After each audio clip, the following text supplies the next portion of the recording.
Hey everyone, you're watching Rooted and Rising, and this is a show about aging, healing, and everything in between. My name is Aisha, so let's get into it. So, here's a juicy topic for you today. Have you ever gone out to dinner with a bunch of friends or family, either people you know or don't know, and you're having a great time, great food, the drinks are flowing, the apps are flowing, everybody's having a wonderful experience, and then at the end of the dinner, the check comes and then the chaos starts. And then you're wondering, how is this check going to be split up? No one seems to know. There's random questions like, how are we going to divide the check? And then you may hear someone say, oh, I didn't bring enough money with me today. Oh, I forgot my credit card at home. Or can you lend me some money and I'll pay you back next week? I'm not going to use my credit card. Or, hey, it's my birthday and I was expecting you to take care of the check. Have you heard of all of that before? And what have you done? So, what did you do in that situation? I'm the one that's sitting there side eyeing everybody like, mm. There's a certain rule of etiquette when it comes to going out and handling the check. And I think grown folks know how to do that. And when I say grown folks, I mean exactly that. Grown folks who have experience on going out, dining, paying for things, and the night ends on a smooth note. I don't know if you saw that video of the group that went out to dinner, and I think it was somebody's birthday, and there was a guy there at the table as well. He was a part of the group, and at the end of the night, the check came, and then people started going through that whole chaotic. How are we going to split the check? So the guy gets up and he goes to the bar, and he excuses himself from the table first and says, I'm going to use the bathroom. He goes to the bar and then he says, I'm going to pay for my check. He pays for his check at the bar and then comes back and sits down and kind of continues to watch the chaos for a few minutes. And then after a few more minutes, he gets up and excuses himself and says, well, it's end of the night. I'll see you guys later. Well, he hears about that later from his friend that was at the table who expected him to be a part of the confusion and then also perhaps even pick up the check. But he didn't do that. So there was a lot of conversation around that video about should he have stayed and gotten involved with that situation and contributed and paid for the check?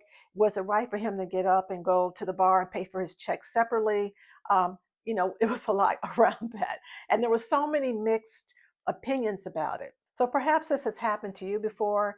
It's definitely happened to me, and I've learned through a number of experiences on how to navigate through that a little bit more carefully. So I'm going to offer you some tips to get you through these awkward and cringy moments. So this is going to be the grown folks edition because grown folks are people that know how to handle checks. So I know I'm going to get a little bit of pushback with this one, but grown folks know that if you initiate a date, you pay for the date. Now I know we're going through this age where it's, kind of different circumstances. And when people go out now, sometimes it's expected that everybody's going to contribute and pay for the date. I come from an era that, if a guy asks you out for a date, then it's assumed he's going to pay for the date. If it's agreed upon initially that it's going to be a split situation, then it's agreed upon initially.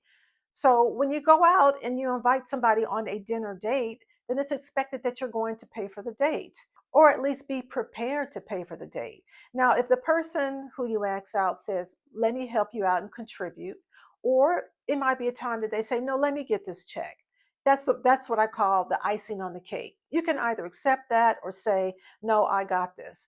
But that way you alleviate any confusion. Next, when grown folks take you out to dinner, they can afford to take you out to dinner. Don't be that person who invites everybody out to dinner and tell them in advance, my treat, order anything you want to get on the menu. I got this.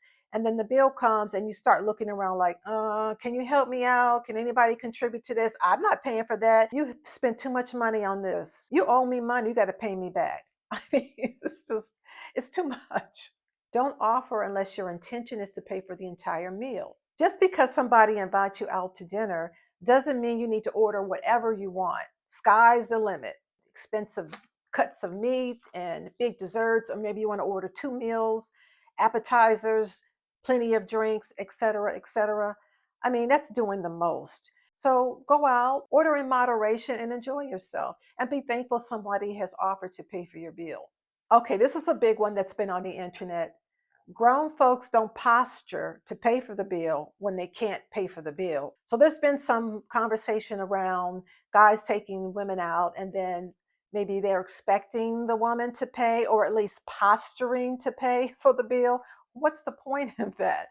I guess for some people, they feel like it shows some type of genuine gesture that you're going to contribute, but really you're not. I mean, you're kind of pulling out your wallet and acting like you're going to pay for that, but you really aren't.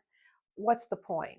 So instead, if you're going to pay for the meal, don't posture. Make sure that you offer and pay for the meal or pay for part of the meal. Keeping it honest builds towards having an honest relationship. And I know some ladies want to go out and the guy will get ready to pay for the meal, and then you're kind of posturing like you're going to pay for the meal. I mean, just don't pay for the meal. In fact, just get an understanding up front.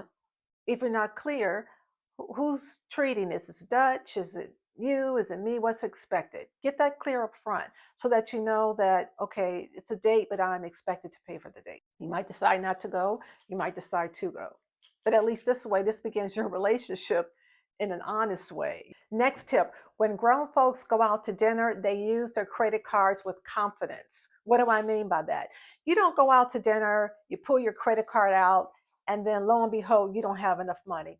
Oh, I don't know why I don't have enough money. Oh, I'm sure. Can you loan me some money? Now you're kind of being side eyed by me, or you just feel embarrassed yourself. So, in preparation for that, check your credit card balance. Make sure you have enough money to go out and pay for the meal, or otherwise bring cash. Or another option would be to maybe talk to somebody about zelling their money in advance because you don't have enough money on your credit card, but get an arrangement worked out up front. All right, what do you do when you go to dinners with people you don't know? Or maybe you're in situations where you've gone to dinner with people and they take advantage of you each and every time.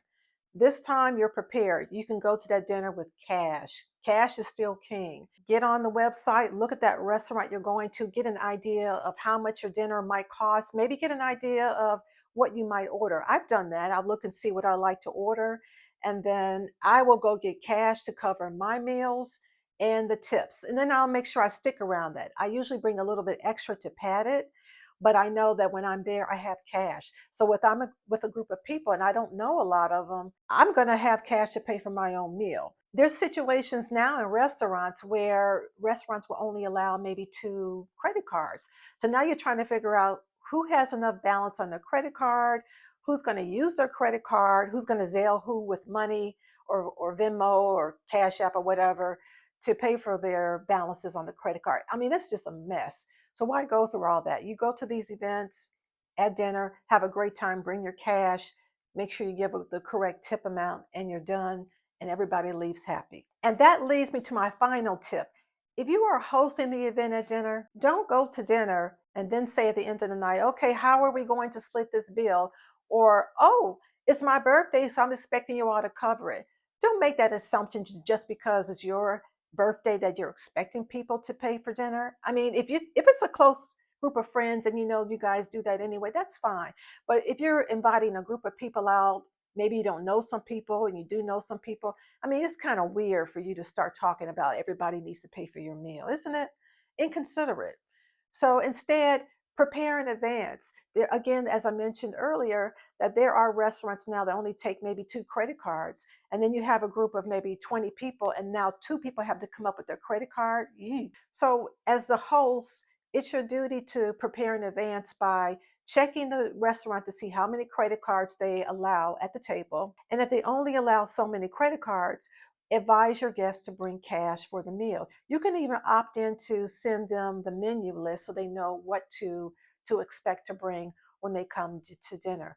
This way is going to alleviate any stress at the end of the night. So those are my tips for how grown folks handle dinner and navigate through that check. So if you like what you heard today, I want to hear your stories about what happened to you when you go to some of these events. Are you the one left holding the bag? Or maybe you're the one that's shilling out extra money for everybody at dinner. Maybe you're the one that's taking advantage of the situation and expecting everybody to pay for your meal. Put your thoughts down below, and until then, I'll talk to you next time.